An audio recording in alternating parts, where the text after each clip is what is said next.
Hey guys, just wanted to give you a little update on the rat rod cab over. And there wasn't much left to it, but I'm getting there. I filled all this in, all that in. That's all brand new metal. But I'm aging it to make it look like it was done. I'm doing shitty welds and making it look like it was done way back in the day, like an old farmer did it.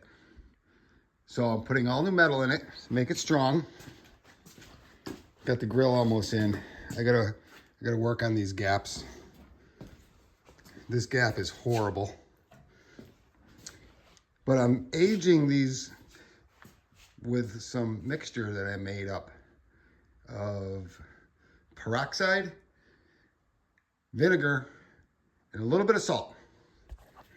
So what I do is take this bottle, get one of these tire wet bottles because these spray nice after you get done shining your tires up.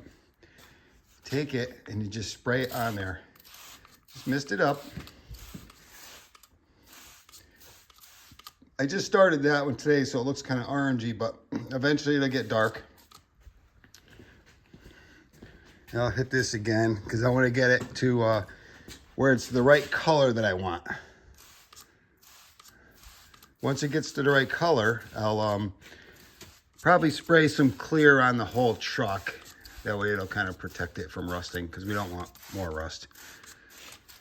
So that will get dark. The bottom step actually was like that, but it's turning darker to match the rest of the truck, the original rust.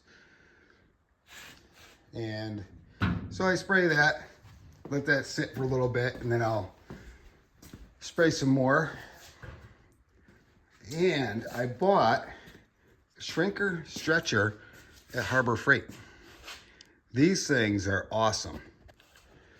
So this is some of the things that I made. Made this metal here. This is gonna go something like that. So I'm gonna do a little bit more work on it. That's gonna go there. And this one I made to go here. Get it all welded in. And this step will be nice and strong. Just like that.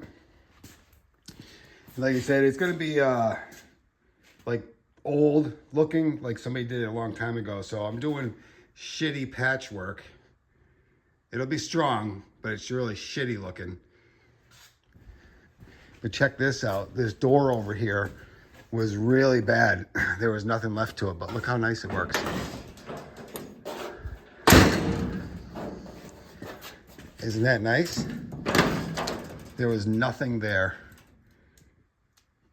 Oh, and I had to slice the truck and open up that gap like a ½ inch or so, so the door would shut nice. So you got nice gaps, you know, because you like nice gaps. Not too big, just right. All right, so that's it for today, but that's how the rat rod cab over is coming. Oh, and that, I think I'm gonna run these wheels on it. I got the grill somewhat in there. Still gotta go back to that. It's gonna be so cool. All right. See you later.